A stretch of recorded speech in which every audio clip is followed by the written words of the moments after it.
ika-44 katuig ng pagsaulog sa Sinulog Festival dinhi sa syudad sa Sugbo, plano sa mayor sa Cebu nga si Mayor 𝗍𝗴𝗺 nga mas palapdon pagyud ang pagselebrar niini.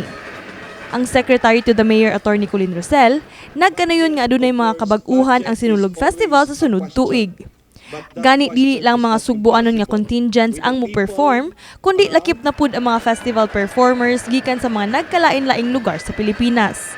Tungod niini ang kanhi Sinulog sa Sugbo, tawgon na unya nga Sinulog sa Sugbo Philippines 2024. Sinulog has been there moving the city where it is now, and we need to move forward further with enhancement. So, with this preliminary press conference, it is expected that there will be changes for the better. Gipahimug-atan ni Rosel nga sayo nila gisugdan ang pagpangandam sa umaabot nga Sinulog aron malikayan ang bisan unsang mga kakulian. It will be participated by all winners or festivities all over the country. So they will be sending out representatives in order to join that grand festivities, no? The Sinulog sa Sugbo 2024. Ang Executive Director sa Sinulog Foundation Incorporated nga si 𝗍𝗶𝗆 ning saysay nga sugod pa lang sa Mayo aduna nay mga gipang-andam nga mga kalihukan alang sa Sinulog sa Sugbo Philippines 2024. There are actually 4 groups of series of activities that will be done for Sinulog sa Sugbo Philippines 2024. Now, the preliminary would be from May to July. Then semi-final will be from August to October. Then November to December will be the final, but January will be the ultimate.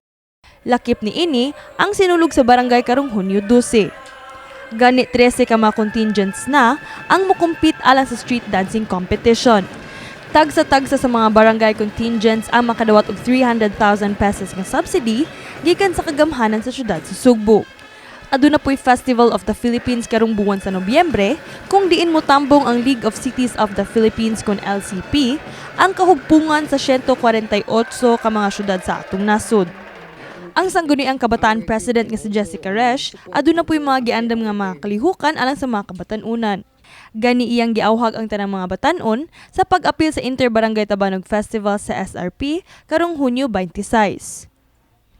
The SK also will host first ever Sinulog sa Sugbo Philippines Inter-Barangay Tabanog Festival. We want to revive the tradition of tabanog or kite making and flying. So with this one, we open this is open for all the youth residents of Cebu City, ages 15 to 30 years old, and we're also for those 25 to 30 pwede mo. And with this one, we will push this for this coming June 26, Monday in the afternoon, and we have some also cash prizes.